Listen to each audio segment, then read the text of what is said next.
Hey guys, Jengar here. Welcome to today's realistic review in which we are taking a look at the German Bf-109 G2 trop sitting at 4.3 battle rating in realistic battle. This plane I have kinda missed. I thought I had already put a review out on it, but in the end it turned out that that was an A-B review from years ago, so I kinda got the opportunity to fly another Bf-109. Fantastic energy fighters he is, of course, and I always enjoy the 109s. But what is this, you would say, Jengar? You are using gun pods? Yes, I am using gun pods because in a few of my other reviews I got feedback from a couple of guys that said you really gotta use the gun pods in AB and maybe even in RB, because it doesn't impede the flight model as much as it used to, as they took a look at the gun pods not too terribly long ago. I always base myself on the old deduction on the flight model you got, and thus never use them because it gave away too much performance, but I did have a good few matches in this flyout with gun pods, and there is definitely a change from what it used to do to your plane, let's say.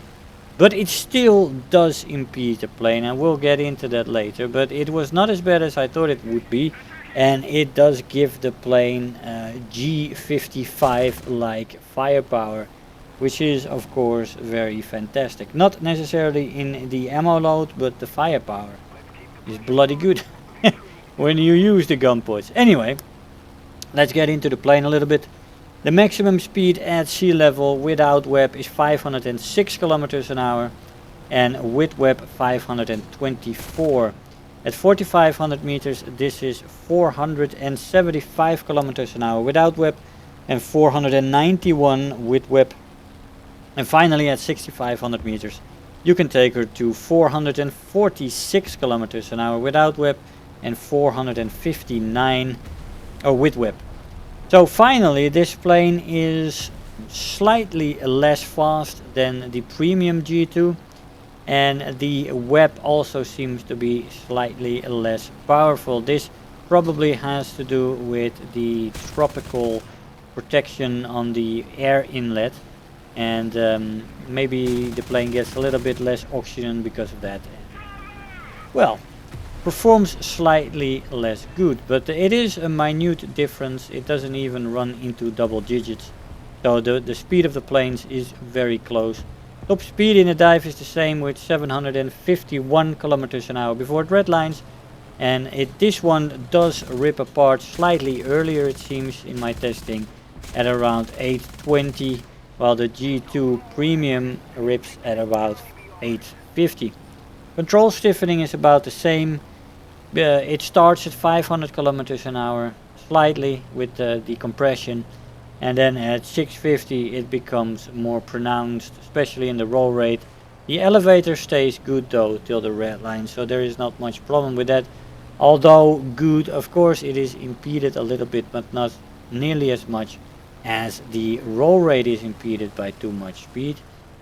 So you can still pull out of a dive at 750, but you definitely have to be careful there. If you're too close to the ground you will definitely die, because of course the elevator is impeded at those speeds. The stall speed in the plane is identical with 165 kilometers an hour. The firepower is good to excellent, and we'll put the excellent for the gun pods. This plane has a standard setup of one 20mm MG 151 cannon with 200 rounds and two 7.92mm MG17 machine guns with 500 rounds per gun. This is already good firepower, but it becomes excellent if you put on the gun pods, and which give you two extra 20mm MG 151s with 135 rounds per gun. Very nice. You can also put some bombs on the thing if you want, with four 50 kilogram bombs and one 250 kilogram bomb. Now, all in all, I used stealth for my ammo belt. You can also use air targets, very competitive as well, if you want tracers. And I used a 600 meter convergence. So ammo load is great with especially with the 200 rounds in the central 20mm, which is very nice. You take a long time with that. The acceleration in the plane is good, and dive acceleration is very good. There is great energy retention in this plane in the horizontal and very good in the vertical.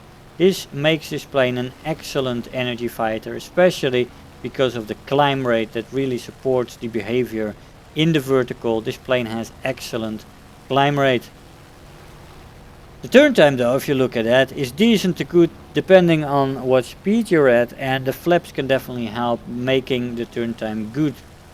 The flaps do rip off at around 500 kilometers an hour though, so you gotta be aware of that in a dive. But yeah, the overall maneuverability, the roll rate is decent, average to decent actually. This plane is not good when slow, it becomes really sluggish below 300 kilometers an hour, and the low speed handling isn't good, but the high speed handling is very good in a dive as well. And with the roll rate and the turn time at the window, let's say from 350 to about 500 kilometers an hour, that is an excellent window for this plane, and that is where the maneuverability is quite good and you can actually surprise people, let's say. Overall maneuverability is decent to good. The overheating is persistently present, let's say, especially on the hotter maps. But it is manageable, it does cool off pretty easily. But you gotta be aware that you don't let them overheat too many times, because then it will become a problem. It is very possible to cook this engine. Durability is good, it can take a hit or two. And the plane also does still fly reasonably with damage most often. You can take her home most of the time when you take damage and land and repair. Here comes another plane while we were already occupied with the P-47 in a dogfight. And here we have a Hellcat coming into the scuffle. The P-47 is going up, the F6F is definitely coming up for me as well. I'm going for a stall maneuver here. As I just said, this plane is very good in the vertical, it's an excellent energy fighter, and I most definitely can outperform a Hellcat in the vertical. That is no problem, especially after him making this turn. Here he comes, there we go. The P-47 was incoming, I was about to turn right and go up as you see here, and then go into a rolling fight with him. I'm convinced I could have taken that plane. It's unfortunate that that happened. In that fight there were 3 enemy fighters still alive, including that P-47, and I only had 3 kills. The other 2 were back to the airfield. This could have been a match where I could have gotten 6 kills, but one of the things I hate most in War Thunder kicked in, and that is the map mechanics and the automatic downtick of your tickets, and you're just losing to AI vehicles fighting each other. And unfortunate for this battle, it could have been an epic turnaround. As you saw, my team was being slaughtered. But yeah, no, after 3 kills, the tickets ran out on both sides actually. And yeah, very annoying, very annoying. Could have been a fantastic match, but it was a presentable match in the end with those 3 kills. They were interesting. Here we go, 4 ground targets in a row. Pretty nice. You can also use this thing as a ground attacker. But this plane should be used from the higher altitudes. I would definitely advise you to not take the gun pods. I still believe the roll rate is that much better without the gun pods that you should not use them. But it's a matter of preference. It's not too terrible without with the gun pods. You can still roll, although you do notice the behavior, especially in the roll rate, is much less, making the plane less maneuverable with the gun pods. It also performs less good in the vertical, of course, with the gun pods, so there is that. But an excellent plane used from higher altitudes. Go down and you will have a lot of fun in this thing as a boom and zoomer and an energy fighter.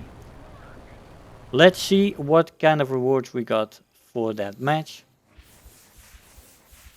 And we are talking about the first match. Here we got rank does not matter, terror of the sky, balancer and bulletproof, 38,000 silver lions and 2200 research points. I'll see you in the conclusion. Hey guys, so here we are after the match. Now this plane is almost as good as the G2, which is slightly faster and, you know, just a tiny bit faster in a dive as well before it rips apart. So I kind of give the advantage slightly to the G2, but it is a minute difference, and this plane is still excellent. I love the skin on this thing, by the way. Several good skins on this, but this plane is a fantastic energy fighter. You have to get it to altitude. She can also boom and zoom very well, and especially with the gun pods making the finishing very, very good. Do make sure that you use a little bit more lead than on 50 cals and Hispanos, for example. These things fall off a little bit more, but all in all, it's a fantastic plane. You want to get your enemies into energy traps. You want to do stall fighting, stuff like that. Pull people up. Make sure you have enough energy. Turn around at the right time and dive on your enemy while he stalls out. That is the ideal picture that you want to do constantly in this plane. Plane is very good at that. Taking the plane into vertical maneuvers is where this plane's strength lies, and with which you can do a lot of damage to the enemy, let's say. But for that you do need to get the altitude. The climb rate definitely enables the plane to do that, but of course there's enemy Spitfires that climb very well as well. And with this 4.3 battle rating, you get a lot of up tiers into 5.3. So you're fighting 5.3 planes a lot in this thing. It can deal with it. This plane is very good, and really, I had 6 deaths against 40 kills and 35 ground targets. I've had some insane results in this plane, but not necessarily in the in one match. Although that one match could have been a 6-kill match, but more in consistent results, especially because of the up tiers. But getting 2-3 kills in an up tier is quite a nice achievement as well. Anyway, this plane will not let you down. Guys, I hope you enjoyed the video. I want to thank you all for watching, and I'll see you guys next time. Bye bye. If you're new here, make sure to hit the subscribe button, become part of this community. If you are already a subscriber, don't forget to like the video, do leave me a comment, and if you really feel like helping out today, make sure to share the video with your friends and let them know about the channel.